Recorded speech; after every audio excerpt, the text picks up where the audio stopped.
घर में सैकड़ों चीजें लोहे की होती हैं, कृषि यंत्र भी हो सकते हैं, हैरो है, टिलर है, कुछ भी है। कृषि यंत्र भी हम बना सकते हैं लोहे से, लेकिन हम हथियार नहीं बना सकते क्योंकि वो प्रतिबंधित आइटम है। दूसरा, किसी कारण से भी सरकार प्रतिबंधित कर सकती है। घर घर में गैस सिलेंडर होता है, हर किसी के काम आता है, लेकिन 10 लाख रुपए में ना तो गैस सिलेंडर बन सकता, वो जगह जगह दुर्घटनाएं होंगी और सरकार ऐसे उद्योगों की अनुमति नहीं देती है। ऐसे उद्योगों को छोड़ करके कुछ और उद्योग हैं जो नशीले पदार्थ हैं, हिंसा वाले उद्योग हैं, ठीक है, सीधे खेती, खादी, हथकरघा, ये उद्योग हमारे इसमें नहीं आते हैं। बाकी मैन्युफैक्चरिंग के सभी उद्योग इसमें आ जाएंगे। और दूसरा, हमारे सर्विस सेक्टर के उद्योग जिनमें कोई सेवा दी जाती है, जैसे कि हमारा ब्यूटी पार्लर, महिलाओं का सबसे बढ़िया ये जो है रुचि वाला काम होता है, ब्यूटी पार्लर भी हो सकता है, ये सेवा उद्योग में आता है। तमाम तरह की रिपेयरिंग, चाहे वो मोबाइल रिपेयरिंग है, चाहे वो कंप्यूटर की रिपेयरिंग है, चाहे वो ऑटो पार्ट्स की रिपेयरिंग है, सारी प्रकार की रिपेयरिंग भी सेवा में आ जाती है। तो सेवा उद्योग उतना बड़ा नहीं है जितना कि मैन्युफैक्चरिंग का है, लेकिन सेवा में बहुत सारे उद्योग आ जाते हैं। जो उद्योग ऐसे हैं जिनको ट्रेडिंग बोलते हैं, दुकान कहते हैं, आप में से तमाम लोगों के मन में होगा कि हमें परचून की दुकान खोलना है, वो देखिए इसमें नहीं आता है, उनको ट्रेडिंग कहते हैं। कोई भी ऐसा उद्योग कि हम इस बोतल को कहीं से लाए और हम इसको बेच रहे हैं, ऐसा कोई भी उद्योग हमारे विभाग में नहीं होगा। हम बोतल बनाने की फैक्ट्री बना सकते हैं, हम ढक्कन बनाने की फैक्ट्री बना सकते हैं, इवन मतलब यहाँ तक की बात है कि इस बोतल का पूरा पैक का भी मैन्युफैक्चरिंग प्लांट लग सकता है। तो इस तरह की जो ये है मैन्युफैक्चरिंग में आ जाएगा, ठीक है। तो 3 तरह के मैंने उद्योग बताए, मैन्युफैक्चरिंग, निर्माण वाला हमारे यहाँ आता है, सेवा वाला हमारे यहाँ से आता है सर्विस सेक्टर का, और ट्रेडिंग हमारे यहाँ पे नहीं आता है। परचून की दुकान या किसी प्रकार की भी दुकान हमारे इसमें नहीं आएगी, ठीक है। ये अंतर समझ में आ गया आपके। एक और भी, जैसे अभी शुरू में इन्होंने बताया था, मैचरनिस्ट आपसे बात कर रहे थे, कुछ उद्योग जैसे जिसकी हिंसा होती है, जैसे कि बकरी पालन या मुर्गी पालन, ये भी इस योजना में हमारी में नहीं आएगा, क्योंकि ये गांधी जी के दर्शन पर चलने वाला उद्योग है, इसमें ये हिंसा के कारण नहीं आएगा। और नशीले पदार्थों का तो उद्योग मैं मानता हूँ कि होना ही नहीं चाहिए, इसलिए हमारे यहाँ पे नशीले पदार्थ, चाहे वो शराब है, चाहे गुटखा है, चाहे वो बीड़ी, तम्बाकू, कुछ भी हो, वो ना हमारे निर्माण में हो सकता है, ना बेचने में हो सकता है।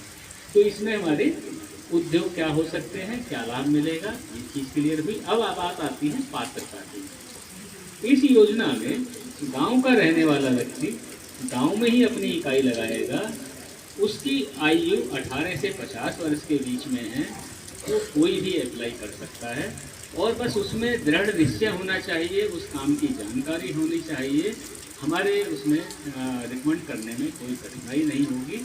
आगे जो एक चीज़ आती है महत्वपूर्ण, कई बार आप लोगों को ये लगता है कि बैंक नहीं करते हैं, और सच बात है भी कि पहली नज़र में ऐसा ही लगता है कि बैंक नहीं करते हैं, लेकिन जो भी सरकार से हमें लक्ष्य मिलते हैं वो सब इन्हीं बैंकों द्वारा पूरे किए जाते हैं। अगर आप औपचारिकताएँ पूरी करते हैं तो निश्चित मानिए कि आपके काम को बैंक नहीं रोक पाएगा। हमारे बीच में बैंक के प्रतिनिधि भी हैं, जो सभी एक एक आवेदन पे हम लोग नज़र रखते हैं। डीएम साहब के सामने, सीडीओ साहब के सामने अगर कोई बैंक अपनी मनमानी करता है तो उसको रखते हैं। हमारा प्रयास रहता है कि आपको कहीं कठिनाई ना होने दें, लेकिन आप छोटे छोटे बात से परेशान मत होना।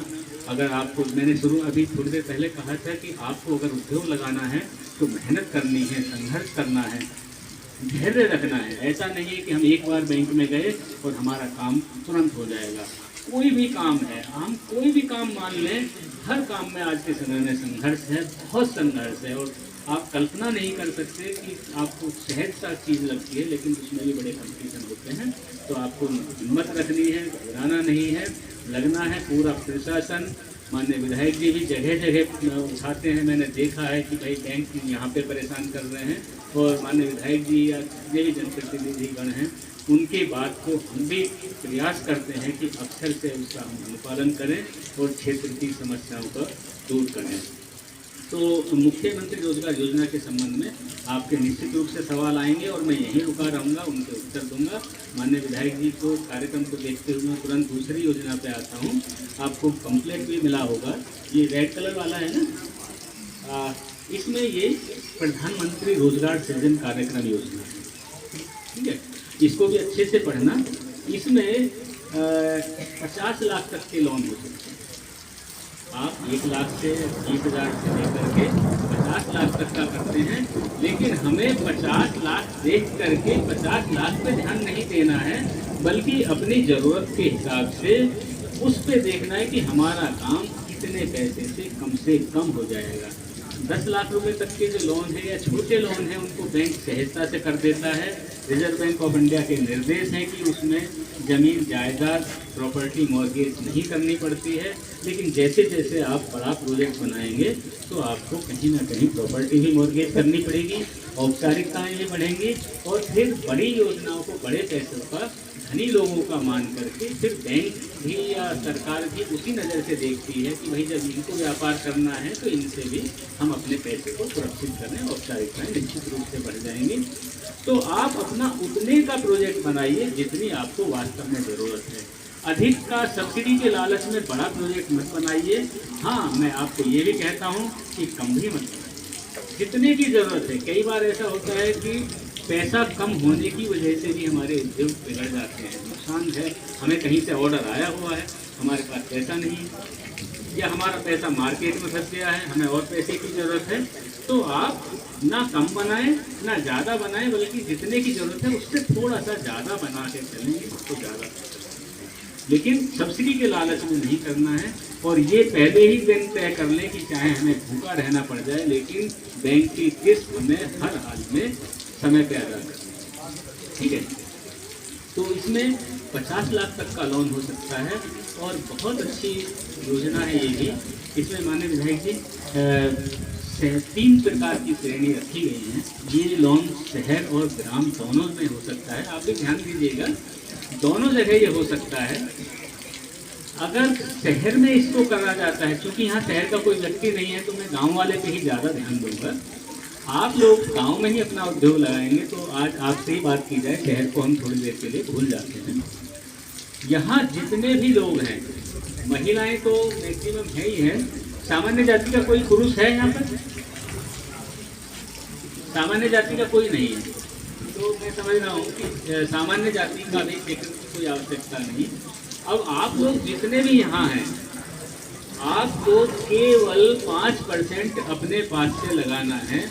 मैं 1 लाख की बात करता हूँ। अगर आप 1 लाख में सोचते हैं कि मुझे एक सिलाई का छोटा सा काम करना है, तो केवल 5,000 रुपये आप अपने पास से लगाएंगे, 95,000 बैंक से आपका लोन हो जाएगा और आपको 35,000 का अनुदान मिलेगा, जो कि शुरू में ही जब बैंक आपको पहली किस्त बांट देगा उसके तुरंत बाद आपको 35% तक की छूट मिल जाएगी। अगर 10 लाख का हमारा प्रोजेक्ट है तो 3.5 लाख की छूट मिल जाएगी। अगर हमारा 25 लाख का है तो 8,75,000 तक की सब्सिडी मिल जाएगी। तो ये जो सब्सिडी दी जा रही है सरकार इसलिए देती है आपको कि एक तो आप रोजगार दे रहे हैं, दूसरा जो बड़े बड़े व्यापारी हैं जो पहले से काम कर रहे हैं उनके आप कंपटीशन में आ सकें, आप थोड़ा बहुत धक्का सहन कर सकें। आपको जो कीमतें अपने निर्धारित रखनी है तो उनके पास तो चूँकि पैसा है वो थोड़ी सी कीमत कम भी कर सकते हैं, लेकिन आपको कंपटीशन में टिकने के लिए इस तरह की छूट दे करके आगे बढ़ाया जाता है। तो आप कल्पना करके देखिए कि अगर साहूकारों से हम ले रहे हैं तो हमें कितना ज़्यादा ब्याज देना पड़ रहा है, गवर्नमेंट की योजनाओं में हम लोन ले रहे हैं तो हमें कितनी ज़्यादा सब्सिडी मिलेगी। इसके आगे एक महत्वपूर्ण बात आप ध्यान से देखें कि हमारी सारी योजनाएं ऑनलाइन पोर्टल पर हैं। कहीं आपको किसी बिचौलिया के किसी के भी चंगुल में नहीं आना है। सारी योजनाएं निःशुल्क हैं, कहीं कोई पैसा नहीं लगता है। तो आपको ये भी ध्यान देना है कि बिल्कुल आप सीधे ऑफिस में जाइएगा, बैंक में जाइएगा, घर बैठे आवेदन करें। आपको कहीं किसी अपने बैंक में तो जाना पड़ेगा औपचारिकता के लिए, लेकिन आपको आवेदन के लिए या किसी बात के लिए आपको विभागों के चक्कर नहीं काटने हैं। अगर आपके आवेदन पत्र में कमी होगी तो मेरे ऑफिस का ये दायित्व है, ये जिम्मेदारी है कि हम आपको बताएं कि ये कमी है, उसको ठीक कराएं। अगर आप ठीक नहीं करेंगे तभी हम आपके आवेदन को लेंगे। ठीक है, तो ये ऑनलाइन योजना है, आप बिल्कुल घबराएं ना, अच्छे से इस पर ध्यान दें, आपको आगे बढ़ना है। एक तीसरी योजना है, मुझे उसके बारे में भी बताना है आपको। शायद यहाँ पे लोग कम होंगे लेकिन आपके परिचय में भी हो सकते हैं, और आज का समय ऐसा है कि कोई भी व्यक्ति कोई भी काम कर सकता है। सन 2014 तक हम किसी भी फंक्शन में जाते थे तो वहाँ पे प्लास्टिक की तस्तरियाँ, प्लास्टिक के गिलास ढेर लग जाता था। अगर शादी विवाह का प्रांगण है तो प्लास्टिक ही प्लास्टिक दिखती थी। माननीय प्रधानमंत्री जी ने सन 2014 के बाद में माटी कला के ऊपर बहुत ज़्यादा ध्यान दिया। प्रदेश सरकार में 2019 में उत्तर प्रदेश माटी कला बोर्ड का गठन हुआ। मिट्टी के बर्तन बनाने की पे ज़्यादा ध्यान दिया गया। उसका मुख्य उद्देश्य यही था कि मिट्टी के जो भी उत्पाद हैं वो बाज़ार में फिर से आएँ, लोग उनसे जुड़ें, प्लास्टिक से बचें। तो हमारे उत्तर प्रदेश माटी कला बोर्ड की ही योजनाएं संचालित हैं, जिसमें मिट्टी के उत्पाद बनाने के लिए शहर हो या गांव हो 10 लाख रुपए तक का लोन उसी भांति है, आपकी स्वेच्छा पर है कौन सी मशीन आप खरीदेंगे। और उसमें भी हमारा 25% की अनुदान का प्रावधान है। तो कोई आप या आपके संपर्क में कोई ऐसा व्यक्ति आता है जो मिट्टी के बर्तनों के बनाने के बारे में या कुल्हड़ या कुछ भी, संयोग से जो हमारा जिला है वो इतनी अच्छी लोकेशन पे है, हम मुरादाबाद पार करते हैं और ब्रज घाट तक जाने कितने बड़े बड़े होटल हैं, मुझे तो सही से संख्या भी बताना मुश्किल है। और एक होटल में पर डे कई हज़ार गिलास इस्तेमाल हो जाते हैं, कई हज़ार गिलास इस्तेमाल हो जाते हैं। तो मिट्टी के बर्तनों की बहुत ज़्यादा डिमांड बढ़ रही है। हमारे जो कारीगर इस काम में लगे हुए हैं वो पूर्ति भी नहीं कर पा रहे हैं, तो आप उस पर भी ध्यान दें। अगर किसी को पहले से इसमें रुचि है तो थोड़ा सा देखें। मैं समझता हूँ कि ज़िले में मिट्टी के बर्तनों की, विशेषकर गिलास की, कुल्हड़ की डिमांड है, आप इस पर ध्यान दे सकते हैं। तो ये हमारी उत्तर प्रदेश माटी कला बोर्ड की योजना है। इसके अलावा और छोटी छोटी योजनाएं हैं, वो हालांकि बहुत कम है, लेकिन जिसका ध्यान हो वो अप्लाई जरूर करें। मिलेगा किसका वो तो पोर्टल निर्णय करता है, कमेटियां निर्णय करती हैं। लेकिन माननीय विधायक जी, जनपद में लगभग 10 मशीनें जो दोना पत्तल की हैं वो निःशुल्क बांटी जाती हैं एक साल में। 10 ही हमारे लगभग पॉपकॉर्न की मशीनें बांटी जाती हैं, और 30 से 40 के बीच में बिजली से चलने वाले विद्युत चालित चाक जो है वो ही निःशुल्क बांटे जाते हैं हर साल। तो उसके लिए भी सारी योजनाएं जितनी भी हैं वो ऑनलाइन हैं। आप उसमें या आपके कोई परिचित हैं वो अप्लाई जरूर करें। और किसी के साथ, क्योंकि पोर्टल पे है, डीएम साहब की, सीडी साहब की अध्यक्षता में कमेटियाँ बनी हुई हैं, किसी को जबरदस्ती बाहर नहीं किया जा सकता। अगर पात्र है तो उसको लाभ देना ही पड़ेगा। ठीक है, हमारे आपके बहुत सारे सवाल अभी और होंगे, बहुत सारी जानकारियाँ मैं आपको दूंगा, लेकिन माननीय विधायक जी ने कहा था मात्र 2 से 10 मिनट के बीच का समय देने का, और मैं धृष्टता कर रहा हूँ कि मुझे काफ़ी समय हो गया है। अब मैं ठीक है, धन्यवाद सर। आपने विस्तार योजना को बताया, और सभी लोग एक बार सर का तालियों से स्वागत करेंगे। मैं माननीय विधायक जी को आगे का कार्यक्रम सौंपना चाहूँगा कि वो हम लोगों का मार्गदर्शन करें और अपने जो महत्वपूर्ण समय है उससे हमारा मार्गदर्शन करें। धन्यवाद। बोलिए भारत माता की। आज जिला ग्राम उद्योग के इस कार्यक्रम में उपस्थित जिला उद्योग अधिकारी श्री गजेंद्र जी, हमारे इस फाउंडेशन के अधिकारी श्री कृष्ण गोपाल जी, हमारे वित्त सलाहकार केंद्र बैंक योगेश कुमार जी, हमारे वरिष्ठ सहायक उत्तर प्रदेश खादी बोर्ड सुरनीश कुमार जी,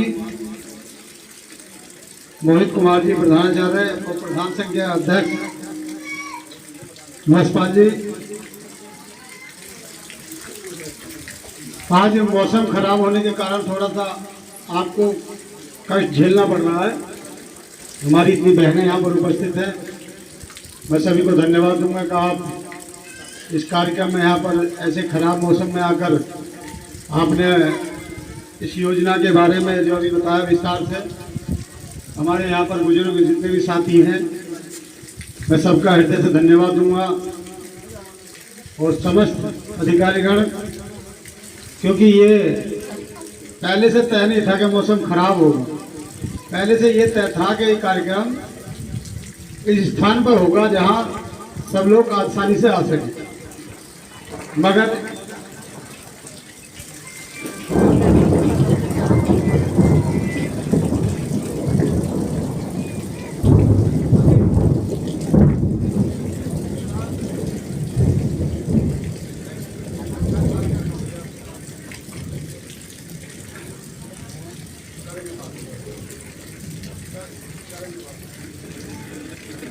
तो आज विस्तार से इसलिए बताने के लिए सब लोग आए हैं, मैं भी आपके बीच में आया हूँ। सरकार आज प्रधानमंत्री नरेंद्र मोदी जी तमाम हमारे अभिभावकों की चिंता कर रहे हैं कि इस योजना का लाभ धरातल पर कैसे जाए, कैसे जानकारी मिले कि पैसे के अभाव में हम कोई काम नहीं कर पा रहे। मगर सरकार आपको पैसे की धमकी को कमी नहीं होने देगी। सरकार ने ये तमाम अधिकारी इसलिए आपके बीच में भेजे हैं कि आप कोई भी उद्योग लगाना चाहते हैं, आप कोई कारोबार करना चाहते हैं, समूह के माध्यम से हो या बिना समूह के, तो आप बेहिचक होकर कर सकते हैं। आज इतनी तादाद में हमारी बहनें लखपति दीदी बनने जा रही हैं। वो अपना जब ये चलाया था सरकार ने योजनाओं को, तो हंसते थे लोग कि लखपति दीदी कैसे बनाएंगे। आज कितने पूरे भारत में लखपति दीदी के समूह बने हैं और आज बहुत बड़े स्तर पर ये काम को कर रही हैं। और जो आज कोई भी आइटम बनाने का विषय हो तो पहले समूह को दिया जाता है कि समूह के माध्यम से कराओ, बहनों के माध्यम से कराओ। और जहाँ जहाँ बहनों के हाथ में कमांड जिस विभाग की आ रही है वो बहुत ही सफलता के साथ अच्छा चल रहा है। हम सब यही बताने आपको आए हैं कि ज़्यादा से ज़्यादा जागरूक होने की आवश्यकता है। आप सोचो कि हम बहनें क्या कर सकती हैं। हम महिला हैं, आज महिला ही देश की राज्यपाल है। उत्तर प्रदेश की राज्यपाल वो महिला है, जनपद की जिलाधिकारी महिला है, एडीएम महिला है, कई एसडीएम महिला है, डीएसओ महिला है। तो तमाम अधिकारी अब सोचे कि हमारे यहाँ पुरुष ही काम करेंगे, महिला काम नहीं करेंगी, बहनें काम नहीं करेंगी। तो ये सब हमारे ऊपर डिपेंड है कि हम कैसा निकलना चाहते हैं। अब आरक्षण आने जा रहा है, 33% जब आरक्षण आएगा तो कितनी बहनें हमारी ग्राम प्रधान बनेंगी, कितनी क्षेत्र पंचायत की सदस्य बनेंगी। और 33% आरक्षण में ही 33% महिला विधायक बनेंगी। तो हमें आगे बढ़ना है, हम आगे बढ़ेंगे, घर से आगे निकलेंगे, तभी हमारी पहचान होगी। आज घर से आई हैं आपने इतनी देर इस योजना को समझा। अनेकों योजनाएं हैं, अपने गांव में एक अलग जगानी है हम सबको, तैयारी के साथ। कहीं घबराना नहीं है, कहीं डरना नहीं है, कहीं डिग्री नहीं लेनी है आपको। मात्र आपको अपना आत्मविश्वास बढ़ाना है। हमें आत्मविश्वास है कि हम इस कारोबार को कर सकते हैं, तो बिल्कुल करिए, वो बेहिचक करिए। जो विभाग आपके आज इस विधानसभा में कैंप लगाकर आज ये अधिकारी बैठे हुए हैं, पूर्ववर्ती सरकारों में ढूंढने से नहीं मिल रहे। इनके एजेंट मिलते थे कि किसके माध्यम से ये हमें लाभ मिलेगा, फला व्यक्ति को पकड़ो।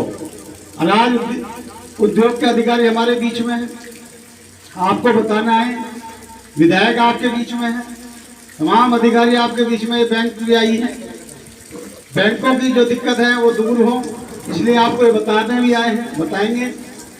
तो अब हमें कहीं भयभीत होने की आवश्यकता नहीं है। जितना भी ये पेपर्स आपको दिया है, आप घर पर बैठ के पढ़िए, वेबसाइट पर जाइए, जो उद्योग लगाना जानते हो, जो कारोबार करना जानते हो, या कोई माँ के पेट में कोई नहीं सीख के आया, हम सबको यही करना है। हर चीज को पहले शहर में भागते थे लोग, आज गांव की तरफ दौड़ रहे हैं। पहले गांव के अंदर घर बनाते थे, अब सड़क की तरफ दौड़ रहे हैं। कितना बड़ा परिवर्तन है। बिल्कुल भय की आवश्यकता नहीं है। आप खुले में कोई कारोबार करोगे, न चोरी है, न डकैती है, न लूट है। योगी जी के शासन में ऐसी व्यवस्था देने का काम करा है और पूरे उत्तर प्रदेश में उद्योग को बहुत बड़ा बढ़ावा मिल रहा। आज हम देख रहे हैं कितने शिखर पे हमारा भारत है और 2047 तक माननीय प्रधानमंत्री जी ने संकल्प हम सबको दिलाया है कि भारत को विकसित बनाने का काम हम सब करेंगे। भारत विकसित जब बनेगा, आत्मनिर्भर भारत जब बनेगा, जब हम अपने पे खुद पैरों पे खड़े होंगे। ये पूरा भारत का एक एक बच्चा अपने कारोबार में स्थापित हो जाएगा। हम ऐसे प्रोडक्ट भारत बनाना शुरू कर देगा गांव से गलियारे से, तो हमें एक मजबूती मिलेगी। ये सरकार की तमाम योजना ये आज इसलिए धरातल में और तेजी से लेके जा रहे हैं कि भारत विकसित 2047 का जो विजन होगा, तो ये भारत उस समय अपने आप में एक अलग ही पहचान रखने वाला भारत होगा। आज भारत में इतनी सड़कें भारतीय जनता पार्टी की देन है। जहां हम दिल्ली को जाने में 5 घंटे का समय लगता था, आज 1.5 से 2 घंटे में हम दिल्ली जा रहे हैं, 2 घंटे में वापस आ रहे हैं। ये गंगा एक्सप्रेस वे जो मंगरोला से उतरेगा और इससे और सफर हमारा 1 घंटे का होगा, और ये प्रयागराज को जाएगा तो 3-4 घंटे का समय लगेगा, जो पूरी रात में प्रयागराज जाते थे। तो इतना बड़ा आसान, इतना बड़ा डेवलपमेंट हमारे क्षेत्र में कभी हमने सपनों में नहीं सोचा था कि ऐसा बड़ा क्षेत्र हमारा इतना सुंदर होगा। औद्योगिक गलियारा जिस दिन होगा, ये नोएडा की तर्ज पे होगा विकास, दिल्ली की तर्ज पे विकास होगा। आप देखोगे 2 साल में, अभी तो आपको गंगा एक्सप्रेस वे उतरने वाला है अगले महीने, जब यहाँ से तमाम वाहन उतरेंगे, तमाम कारोबारी यहाँ पर आके लगेंगे। जब ये गंगा एक्सप्रेस वे की जमीनें यहाँ पर गई थी तो 5.5 लाख रुपए का रेट, 5 लाख के समथिंग रेट मिला था, तो जमीनें 3 लाख रुपए की थी। किसी किसान ने हमसे भी कहा कि नहीं, हमारी जमीन नहीं जानी चाहिए, क्योंकि उनको 3 लाख की मिल रही थी। अब जब जमीन 3 लाख को वहां मिली तो लोगों ने आसानी से ले ली, और अब जमीन वहां 25 लाख को हो गई। अब किसान कह रहे हैं हमें तो 5 लाख के मिल रहे हैं। तो भाई देर तुमने कर दी, जितनी देर करोगे इतना नुकसान होगा। एक सज्जन हमसे कहने लगे, जी हमें क्या करना चाहिए, कल 62% 75% तक हम जमीन यहाँ मोर्गेज हो चुकी, उद्योग लगने वाले हैं। तो मैंने कहा भाई जितने लेट विलंब करोगे आप, इतना नुकसान आपको होगा। बोले कैसे? मैं जिन्होंने 2 साल पहले अपनी जमीन का बेनामा करा दिया सरकार को, अब उन्होंने सस्ते में जमीन ले ली या कारोबार कर लिए। तुम 2 साल बाद जाओगे तो जमीन 50 लाख को होगी, मगर तुम्हें रेट यही मिलेगा जो आज है। इसलिए बिना देर करे अपना सरकार को इसका बैनामा कराओ और यहाँ उद्योग अपने शुरू हो। तो तमाम बहनों को, भाइयों को यहाँ पर बहुत बड़ा लाभ मिलने वाला है। आपने कभी सोचा भी ना होगा कि इतना बड़ा उद्योग गलियारा हमारे आसपास बनेगा, क्योंकि हमारी आसपास की बहनें हैं ये सब। हम चाहते हैं कि सरकार का पूरा लाभ आप उठाओ। सरकार से बिना ब्याज पैसा उद्योग को दे रही है, सब्सिडी मिल रही है। आप मतलाओ नहीं ब्याज पे, आप ब्याज पे लगाओगे तो वो ब्याज पे चला जाएगा आपका प्रोजेक्ट। आप ये स्कीम वाला लगाओ, और जो बुद्धि लगा के, दिमाग लगा के काम कर रहे हैं उन उद्योगों को वो फायदा ले। हम लोगों को तो बाद में पता लग रहा है कि इसमें कितनी योजनाएं हैं। इसके जो चालाक लोग हैं वो इसका बहुत दिन से फायदा उठा रहे हैं। उद्योग लगाया, किराए पे दे दिया, ठेके पे दे दिया, अपने आप चला रहे, लड़के रख दिए। तो ये बहुत बड़ी योजनाएं हैं, बस हमें समझने की आवश्यकता है। अगर हम इसको समझ गए तो आपको सफलता जरूर मिलेगी। मैं आपको ये बताना आपके बीच में आया हूं कि हमें जागरूक होने की आवश्यकता है। ये अधिकारी आपके घर पर रोज माइक बजा के कहेंगे क्या ये योजना का लाभ ले लो, तो आपके समझ में बहुत कम आएगी। और यही योजना अभी ब्लैक से चल पड़े तो तमाम लंबी लाइन लग जाएगी कि जल्दी अपना रजिस्ट्रेशन करवाओ, कहीं देर ना हो जाए। तो हमारे यहाँ सिस्टम है कि जब भीड़ लगेगी तो सब चलेंगे, और जहाँ भीड़ ना होगी कोई ना चलने का। तो अभी बिना भीड़ के ये योजना है।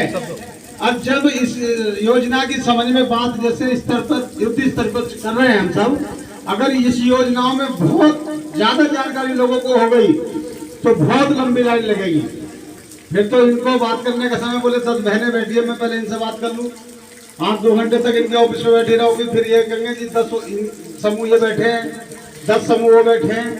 तो बिना देर करे जो भी योजना हमें करनी है या लेनी है, इसका लाभ तो तत्काल जारी करिए आप। मैं आपके साथ हूँ। आपको कोई अड़चन आए तो आप मेरे को बता सकती हैं, मैं इनको फोन करूंगा। आपको कोई दिक्कत मैं किसी कार्यक्रम में नहीं आने दूंगा, ये मैं आपको विश्वास दिलाता हूँ। कोई कार्यक्रम में आपको दिक्कत, कोई बैंक से आए तो मुझे बताएं, कोई अधिकारी आपसे पैसे मांगे तो मेरे को बताएं, आपको कोई उद्योग लगाने में कोई दिक्कत आए तो मुझे बताएं। तो मैं आपका विधायक जनप्रतिनिधि होने का मतलब मैं जनता की सेवा में हूँ और आपका बना है विधायक हूँ। तो मेरी जनता को लाभ मिलना चाहिए, मेरे वोटर्स को लाभ मिलना चाहिए, मेरे क्षेत्र को लाभ मिलना चाहिए, तभी तो हमारे क्षेत्र की प्रगति होगी। तो बहुत बहुत धन्यवाद दूंगा इस अवसर पर। हमारी बहनें बहुत देर से बैठी है, मैं सभी अधिकारियों से कहूंगा क्योंकि मौसम खराब है, ज्यादा देर तक इस कार्यक्रम को न करें, किसी और दिन फिर बैठेंगे।